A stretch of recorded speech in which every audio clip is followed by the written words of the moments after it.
तो गाइस, जैसा कि हम लोगों ने हमारे पिछले पार्ट में देखा था कि कैसे सब लोग आस्था को बहुत ज्यादा परेशान और बुली किया करते थे, क्योंकि आस्था के पास बिल्कुल भी मैजिक नहीं होता। लेकिन आस्था का सपना वो होता है विजिट किंग बनने का, जो कि पूरी दुनिया का सबसे स्ट्रॉन्गेस्ट मैजिशियन होता है। सारे लोग उससे कहते हैं कि ये इम्पॉसिबल है आस्था, और तुम कभी भी विजिट किंग नहीं बन सकते क्योंकि तुम्हारे पास मैजिक ही नहीं है। लेकिन आस्था कभी भी गिव अप नहीं करता और बहुत ज्यादा ट्रेनिंग करता है। एंड एक दिन आस्था की मेहनत फाइनली रंग लाती है एंड उसके पास उसकी 5 लीफ ग्रिमवॉर आ जाती है, जो कि एक मैजिकल बुक होती है जिसके अंदर एक डीमन होता है। इसके बाद ये और इसका भाई यूनो दोनों कीका टाउन में आ जाते हैं, जहाँ पर इनका मैजिक नाइट एंट्रेंस एग्जाम होगा, जिसमें अगर ये लोग पास हो गए तो ये लोग बन जाएंगे मैजिक नाइट्स, मतलब एक तरह से मैजिकल सोल्जर्स। ये दोनों कीका टाउन में घूम रहे होते हैं जहाँ पर इनका एंट्रेंस एग्जाम होगा। आस्था जिधर भी देख रहा होता है उसे मैजिक ही दिख रहा होता है। एंड वो अपने बगल में एक बहुत ही बड़ा सा कैसल देखता है जो कि विजिट किंग का होता है। एंड यहीं पे विजिट किंग रहता है। आस्था यूनो से बोलता है, देखना यूनो, एक दिन ये कैसल मेरा होगा, सोचना भी मत ये मेरा होगा।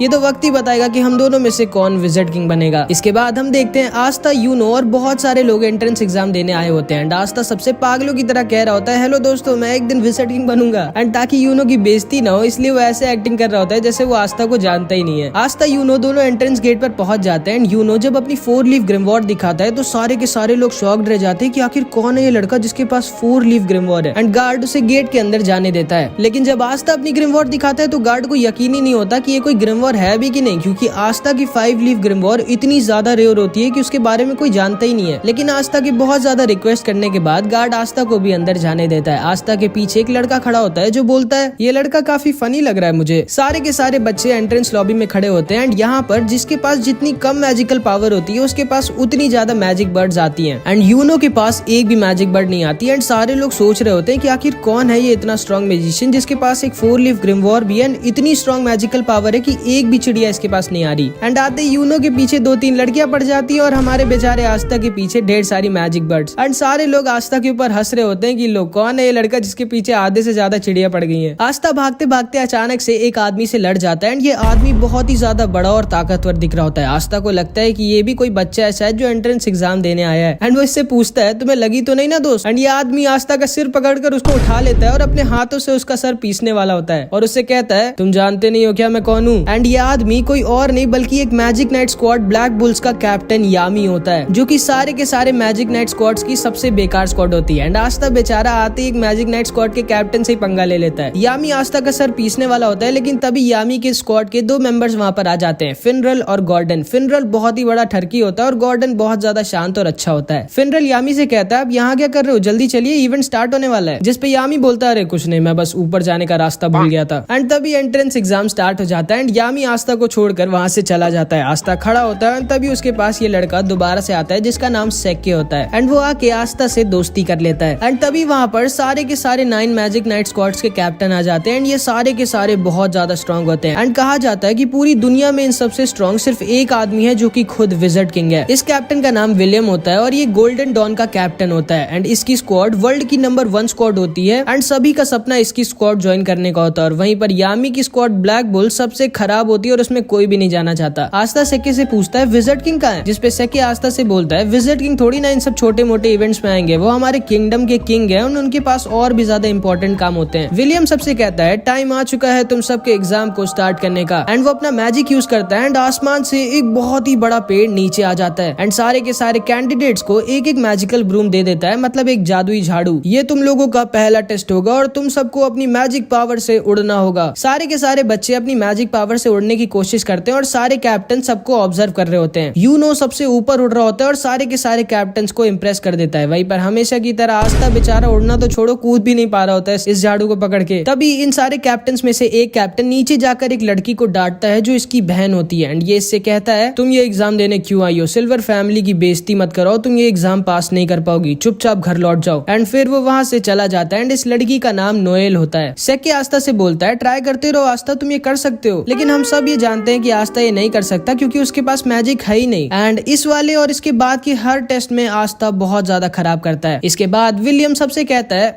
अब तुम लोगों का फाइनल टेस्ट होगा, तुम सबको एक एक पार्टनर चूज कर लेना है जिसके साथ तुम लड़ाई करोगे। सेक्के आस्था से बोलता है चलो हम दोनों पार्टनर्स बन जाते हैं एंड आस्था उसकी बात को मान जाता है। इसके बाद आस्था और सेक्के दोनों तैयार होते हैं एक दूसरे से लड़ने के लिए। आस्था सेक्के से बोलता है ऑल द बेस्ट सेक्के, चलो हम दोनों अपना अपना बेस्ट देते हैं एंड जो भी हारेगा वो बुरा नहीं मानेगा और हम दोनों की दोस्ती पे कुछ फर्क नहीं पड़ना चाहिए। एंड अभी सेक्के अपना असली रंग दिखाता है। वो आस्था से बोलता है ध्यान से सुन गंदी नाली के कीड़े, मैं तेरा कोई दोस्त वोस्त नहीं हूँ, मैंने बस सिर्फ तुझसे इसलिए दोस्ती की थी क्योंकि मुझे पहले से पता था ये वाला टेस्ट होगा जिसमें हम लोगों को अपना अपोनेंट खुद डिसाइड करना होगा एंड इसीलिए मैंने तुमसे दोस्ती की थी ताकि तुम्हारे जैसे वीक लड़के को हरा कर मैं आराम से एक मैजिक नाइट बन सकूं। एंड ये कह के वो वहाँ से चला जाता है। आस्था एकदम शॉक्ड रह जाता है क्योंकि उसे लगा था कि उसको उसका पहला दोस्त मिल गया था। एंड ये सारे लोग भी बोलने लगते हैं क्या यार सेक्के तो बहुत चालाक निकला, वो आसानी से आस्था को हराकर मैजिक नाइट बन जाएगा एंड काश आस्था ने हम लोगों को चुना होता ताकि हम लोग उसको हराकर आराम से जीत जाते, क्योंकि इन सबको लग रहा होता है कि आस्था कोई बहुत ही बड़ा वीक लूजर है। सेक्के हंसते हुए तैयार होता है अपनी फाइट के लिए और अपनी ग्रिमवॉर निकाल कर तैयार हो जाता है। सारे के सारे कैप्टन्स और सब लोग श्योर होते हैं कि आस्था जीत नहीं पाएगा क्योंकि इन लोगों को पता ही नहीं होता है कि आस्था कोई लूजर नहीं है। इन लोगों की फाइट स्टार्ट होती है एंड आस्था अपनी ग्रिमवॉर से अपनी तलवार निकालता है एंड सेक्के के ऊपर सिर्फ एक अटैक करता है और सेक्के की बैंड बजा देता है। सारे के सारे लोग दंग रह जाते हैं कि ये क्या हुआ, ये लड़का तो बहुत स्ट्रॉन्ग है। एंड यूनो भी दूर से खड़ा होकर आस्था को देखकर हंस रहा होता है। सारे के सारे कैप्टन्स भी शॉक्ड रह जाते हैं एंड आस्था अपनी तलवार अपने कंधे पर रखता है और बोलता है मेरा नाम याद रखना सेक्के, आस्था, और मैं वो हूँ जो एक दिन बनेगा विज़र्ड किंग। इसके बाद और भी कई कंटेस्टेंट्स की लड़ाई होती है एंड फाइनली यूनो की बारी आ जाती है। यूनो से कोई लड़ना चाहता ही नहीं था क्योंकि कोई भी हारना नहीं चाहता था, लेकिन तभी यूनो के पास सलीम आ जाता है एंड इसी ने पहले यूनो पर अटैक किया था। ये यूनो से कहता है पिछली बार तो तुम बच गए थे लेकिन इस बार तुम नहीं बचोगे। एंड इन दोनों के बीच बहुत ही भयानक फाइट होती है लेकिन आखिरी में यूनो अपने मैजिक से सलीम को हरा देता है। इसके बाद एंट्रेंस एग्जाम खत्म हो जाता है और अब सारे के सारे कैप्टन्स की बारी होती है चूज करने की कि कौन से बच्चे को वो अपनी टीम में लेना चाहेंगे। अगर किसी भी बच्चे के लिए एक से ज्यादा कैप्टन ने हाथ उठा दिया तो बच्चे को डिसाइड करना होगा कि वो किसकी स्क्वाड में जाना चाहेगा, लेकिन अगर किसी बच्चे के लिए किसी भी कैप्टन ने अपना हाथ नहीं उठाया तो वो बच्चा फेल हो जाएगा। बहुत सारे बच्चे एक एक कर फेल हो रहे होते हैं और आस्था को बहुत टेंशन हो रही होती है कि वो फेल ना हो जाए। एंड फिर बारी आ जाती है यूनो की और जिंदगी में पहली बार 9 के 9 कैप्टन्स अपना हाथ किसी बच्चे के लिए उठा देते हैं क्योंकि ये सब के सब यूनो को अपनी टीम में लेना चाहते थे। अब यूनो को डिसाइड करना होता है कि वो किसके ग्रुप में जाएगा और यूनो गोल्डन डॉन यानी कि the best magic night squad चुनता है। एंड इसके बाद बारी आती है हमारे आस्था की। आस्था बहुत ज्यादा डरा होता है और मन में बस यही बोल रहा होता है प्लीज गॉड मेरे लिए बस कोई एक कैप्टन हाथ उठा दे। एंड आस्था का ऑक्शन शुरू होता है और कोई भी कैप्टन अपना हाथ नहीं उठाता है, जिसका मतलब था कि आस्था फेल हो जाता है। आस्था बहुत ज्यादा दुखी हो जाता है और वहाँ से जाने वाला होता है, लेकिन तभी यामी खड़ा होता है और बोलता है तुम जानते हो बच्चे तुम फेल क्यों हुए, क्योंकि तुम बहुत ज्यादा वीक हो और तुम्हारे पास मैजिक भी नहीं है, फिर आखिर तुम सोच भी कैसे सकते हो कि तुम मैजिक नाइट बन सकते हो। इसके बाद यामी अपनी मैजिकल पावर दिखाता है जो कि इतनी ज्यादा स्ट्रॉन्ग होती है कि आसपास की जमीन हिलने लगती है। वो नीचे कूदता है और आस्था के पास आकर बोलता है मैंने सुना कि तुम विज़र्ड किंग बनना चाहते हो, तुम्हें पता तो है ना विज़र्ड किंग बनने के लिए तुम्हें मुझे और उन 8 कैप्टन्स को हराना होगा, और तुम्हें क्या लगता है तुम हम 9 के 9 कैप्टन्स को कभी जिंदगी में भी हरा सकते हो। जिसपे आस्था बोलता है मैं जानता हूँ कि मैं बहुत वीक हूँ और मेरे पास मैजिक भी नहीं है, लेकिन मुझे फर्क नहीं पड़ता कि मैं कितना वीक हूँ, मुझे फर्क नहीं पड़ता कि आप सारे कैप्टन्स कितने स्ट्रॉन्ग हैं। अगर विज़र्ड किंग बनने के लिए मुझे आप सबको हराना पड़ेगा तो मैं आप सबको हराऊंगा एंड एक दिन मैं जरूर बनूंगा विज़र्ड किंग। जिसको सुनकर यामी जोर जोर से हंसने लगता है और आस्था से कहता है मुझे तुम पसंद आए बच्चे, मैं तुम्हें अपनी स्क्वाड में लूंगा और तुमसे बहुत मेहनत करवाऊंगा ताकि तुम बन सको विज़र्ड किंग। एंड जिंदगी में पहली बार किसी ने आस्था के सपने पर विश्वास किया होता है और उस पर हंसा नहीं होता है। आस्था बहुत ज्यादा खुश हो जाता है और यामी को थैंक यू बोलता है। एंड उसके बाद ये एंट्रेंस एग्जाम फाइनली खत्म हो जाता है और आस्था का पेट खराब हो जाता है। वो बाथरूम में हल्का होने गया होता है, लेकिन तभी वहाँ पर सेक्के आ जाता है जो आस्था से अपनी हार का बदला लेना चाहता था। वो आस्था के ऊपर अपना मैजिक लिजर्ड छोड़ देता है और ये अगर आस्था को काट लेता तो आस्था की जान भी जा सकती थी, लेकिन तभी यूनो आकर आस्था को बचा लेता है और सेक्के को डराकर उससे बोल सोचना भी मत कि तुम आस्था के टक्कर के हो या फिर तुम आस्था के आसपास भी आते हो। आस्था मेरा राइवल है, वो मेरी टक्कर का है, अब चुपचाप निकलो यहाँ से। एंड सेक्के डर के वहाँ से भाग जाता है। फिर आस्था और यूनो दोनों निकल जाते हैं अपनी अपनी मंजिल की तरफ एंड जिंदगी में पहली बार अब ये लोग साथ में नहीं रहेंगे। यामी आस्था पर गुस्सा होता है क्योंकि वो बहुत देर से हग रहा होता है। इसके बाद फिनरल अपने मैजिक से एक पोर्टल खोल देता है और आस्था, यामी और ये दोनों आ जाते हैं ब्लैक बुल्स के बेस पर, जहाँ पे अब से आस्था रहेगा। आस्था खुशी खुशी अपने नए घर का गेट खोलता है, लेकिन उसकी खुशी ज्यादा देर तक नहीं रहती क्योंकि बेस के गेट पर अचानक से एक ब्लास्ट हो जाता है और आस्था रॉकेट बनकर दूर जाकर गिर जाता है। यामी बोलता है स्वागत है तुम्हारा ब्लैक बुल स्क्वाड में।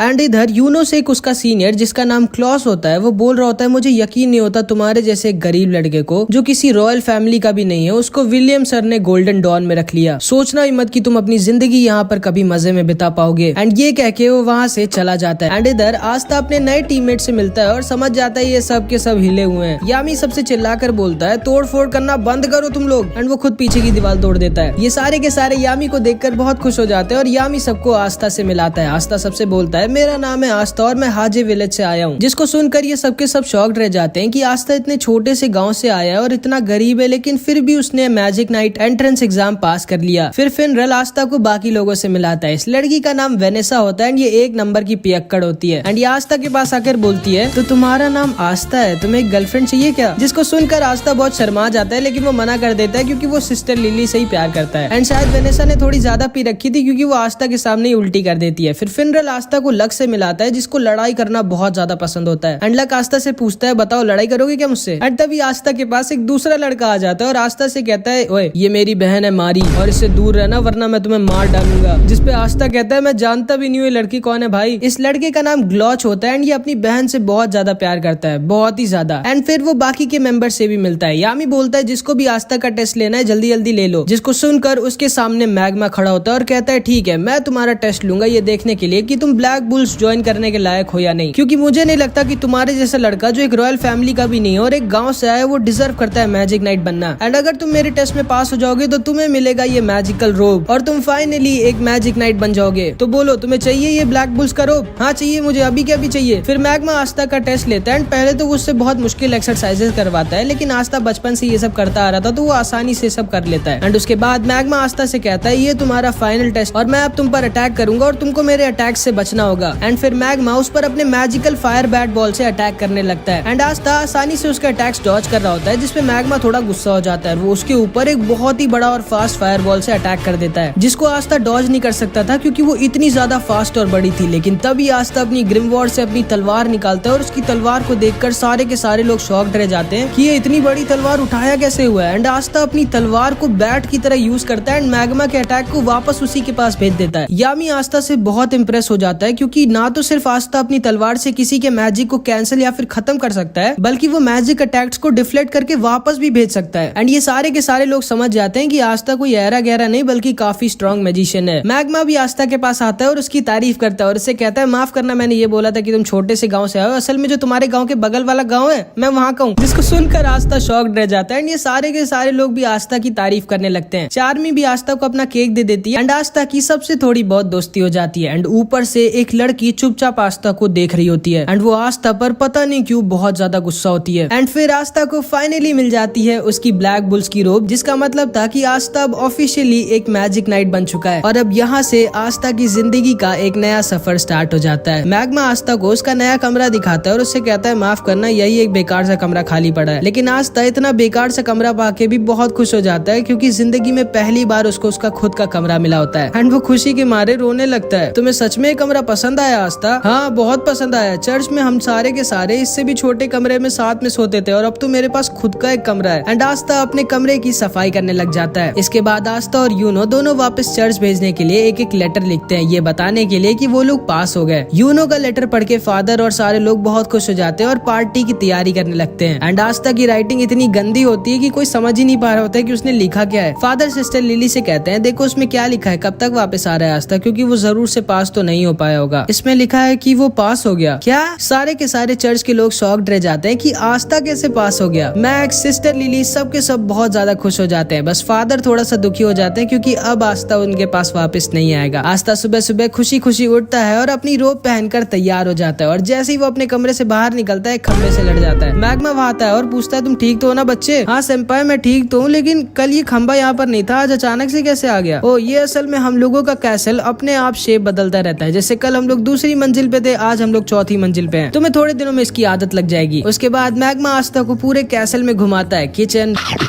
बाथरूम,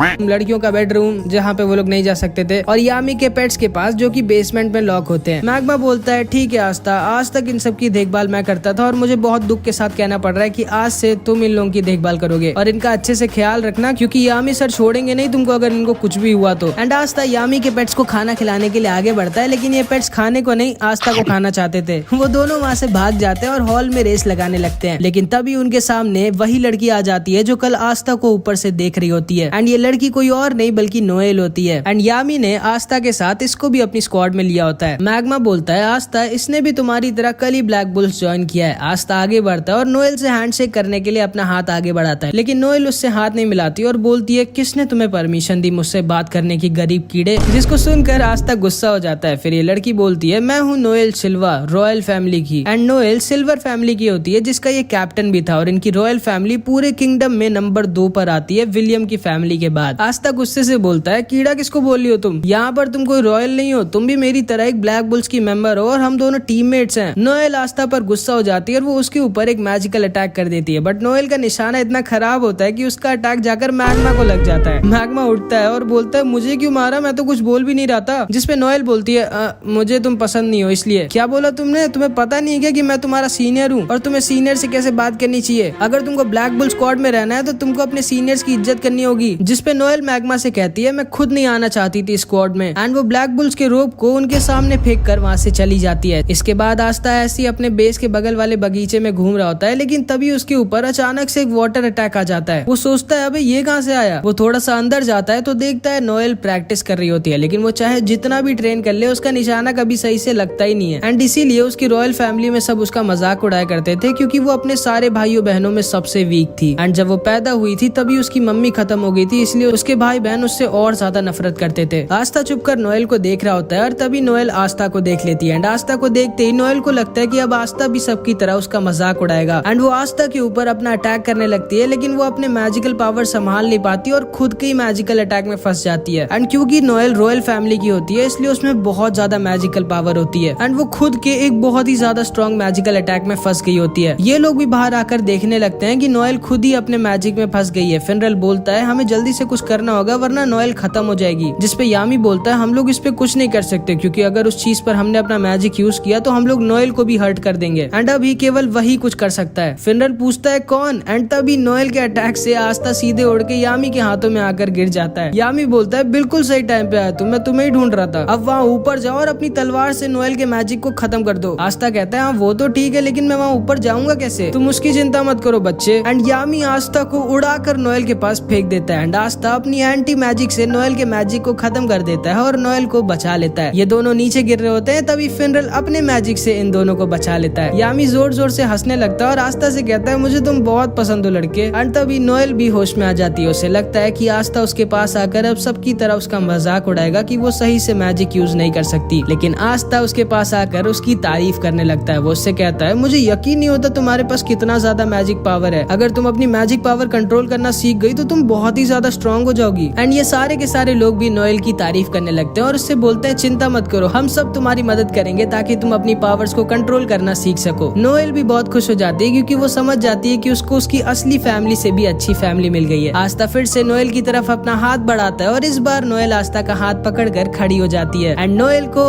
आस्था थोड़ा सा अच्छा लगता है, मतलब समझ रहे हो।